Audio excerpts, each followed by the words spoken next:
Romains chapitre 12. Tout homme, toute femme, tout garçon et toute fille a la foi. Vous avez la foi. Vous avez assez de foi pour faire tout ce que vous êtes supposé faire dans la vie à tout moment donné. Dites, j'ai la foi. Maintenant, votre foi paraît être faible parce que peut-être que vous ne l'avez pas beaucoup utilisée. Ou peut-être que vous utilisez seulement votre foi dans certains domaines. Pendant longtemps, la foi que j'avais en Dieu, je l'exerçais seulement quand il s'agit d'obtenir le pardon pour mes péchés et d'espérer que j'irai au ciel. Je ne savais pas que je pouvais utiliser ma foi dans d'autres aspects de ma vie. Parce que Dieu n'aime pas le doute. Because God doesn't love or like doubt. Tu espères la guérison. Tu espères la délivrance. Mais tu te bats, tu es dans le doute, tu t'agites beaucoup. Mais la foi dont je parle, quand elle est là, le premier élément que tu vas voir apparaître, c'est une ferme assurance. La foi donne un repos dans votre âme. Une ferme assurance. Ennemi de la foi, Enemy of faith. les murmures, Murmurings. les critiques, Criticism. les médisances. Despises. Il a la foi. He has faith. Or, la foi ne se manifestera jamais But we know faith will never manifest. sans action. Il faut qu'il y ait une action pour que la foi se voie. Action needs to be done for faith to be La seen. foi sans les œuvres est une foi morte. Faith without works is a dead faith. La Bible dit, la foi est une ferme assurance des choses qu'on espère, que j'espère, et une démonstration de celles que je ne vois pas. La foi donne les preuves qu'elle existe. Faith has to show that it exists. Mais c'est le canal de la bouche qu'elle emploie toujours. But using the mean of your Donc mouth. votre foi est exprimée à vos lèvres. So your faith is expressed through your mouth. Maintenant, ce toi, So it is you. c'est le mensonge. You always lie. Tous les jours, You lie. il ment. Every day you lie. Tous les jours, Every day you il lie. parle mal. You speak bad. Tous les jours, Every day. il parle mal. You speak bad. Tous les jours, Every day. il maudit. You curse. Tous les jours, Every day. il médit. You Médit. despise. You Uh-huh. despise. Despise. Yes. Tous les jours, Every day. tous les jours, Every day. ta foi Your faith est paralysée is paralyzed par ta bouche. by your mouth. N'allez pas prendre votre témoignage, votre expérience, pour aller l'opposer à la parole de Dieu. C'est ça qui est le problème. Oui, mais si c'est ça, ben pourquoi moi? Ça, c'est toi.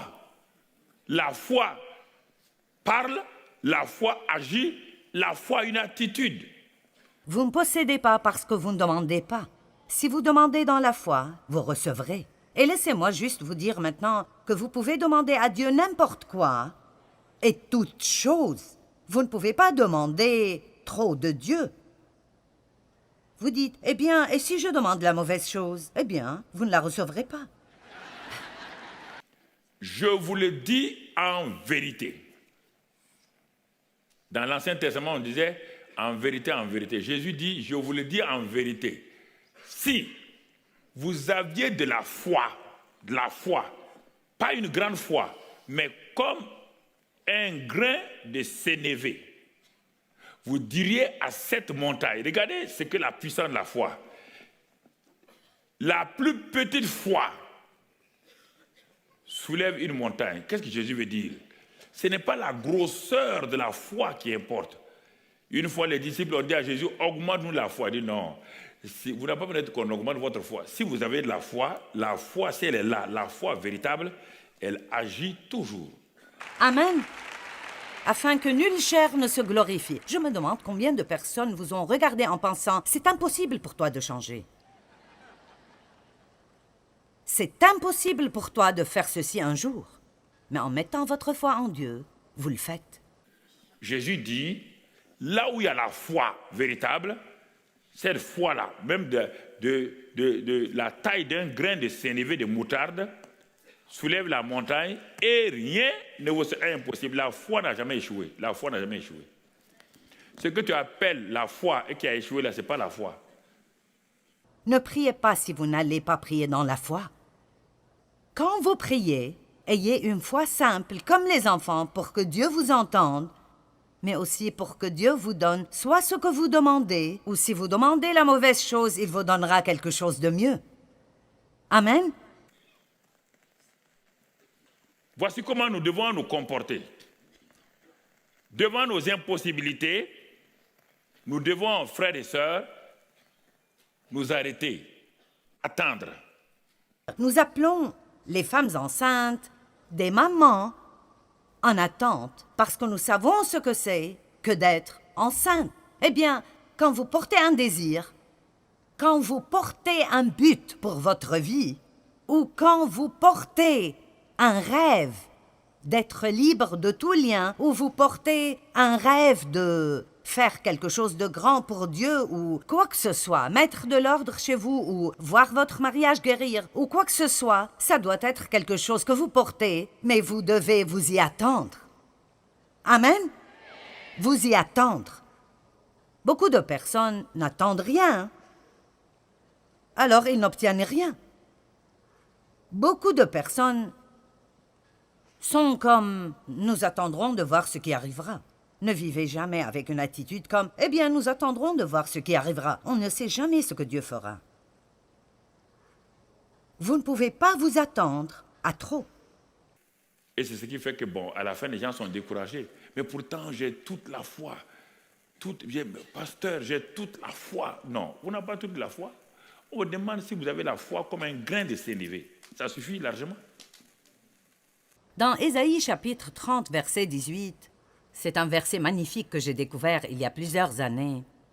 Et essentiellement, la Bible dit, dans Ésaïe 30, 18, « L'Éternel attend le moment de vous faire grâce et il se lèvera pour vous manifester sa compassion. » Cela signifie que Dieu attend une opportunité d'être bon envers vous. Voyez-vous cela? L'Éternel attend ardemment, et le mot « attend » veut dire « espère, cherche à et désire » de vous faire grâce, et alors il se lèvera pour vous manifester sa compassion et vous faire miséricorde. Car l'Éternel est un Dieu juste, béni, heureux, privilégié, et enviable sont tous ceux qui espèrent en lui, qui attendent et cherchent et désirent Dieu et sa victoire, etc. Donc, la simplicité de ceci est, au cas où vous l'avez manqué, que Dieu est assis sur son trône au ciel et il cherche, désire et attend quelqu'un pour être bon avec lui, mais il ne peut être bon que pour quelqu'un qui espère en lui, le cherche, le désire et s'attend à ce qu'il soit bon envers lui. Que Jésus dit, là où il y a la foi, rien n'est impossible. Donc, ne sois pas découragé. Donc, la responsabilité ne vient plus de toi, ça vient de Dieu. Ce qui vient de toi, c'est que tu crois, tu mets ta confiance en ce Dieu-là qui va entrer maintenant en action et manifester la foi dans ta vie. Si vous pouvez juste vous approprier cette chose, c'est assez pour faire une grande différence dans votre vie. Parce que, laissez-moi vous le dire, à quoi vous attendez-vous? Plus de ce que vous aviez dans le passé? Plus de problèmes, plus de déceptions. Vous vous attendez à être licencié au travail parce qu'il y a des licenciements. Et même, attendez-vous à ce que Dieu vous donne un meilleur travail que celui que vous avez perdu. Et n'attendez pas d'être dans les problèmes jusqu'au cou. Commencez à espérer maintenant. Et pour aller plus loin, laissez-moi vous dire que vous devez déclarer votre attente. Quand vous êtes plein d'attentes, vous parlez de ce à quoi vous vous attendez. Vous ne parlez pas de ce que vous avez. Que quelqu'un écoute cela et le comprenne. Psaume 27, 14. Psaume 27, 14. Attends-toi donc à l'Éternel et espère en lui. Sois fort et affermis ton courage. Que ton cœur soit vaillant et endurant. Oui, attends-toi à l'Éternel et espère en lui. Que tout le monde dise « Je m'attends ». Maintenant, nous parlons beaucoup d'Ésaïe 40, 31, et dès que je commencerai à le citer, vous le reconnaîtrez tous. Les gens applaudissent quand on cite ce verset. Mais ceux qui comptent sur l'Éternel renouvellent leur force. Ils prennent leur envol comme de jeunes aigles, sans se lasser, ils courent, ils marchent en avant et ne s'épuisent pas. Nous devons penser que c'est comme...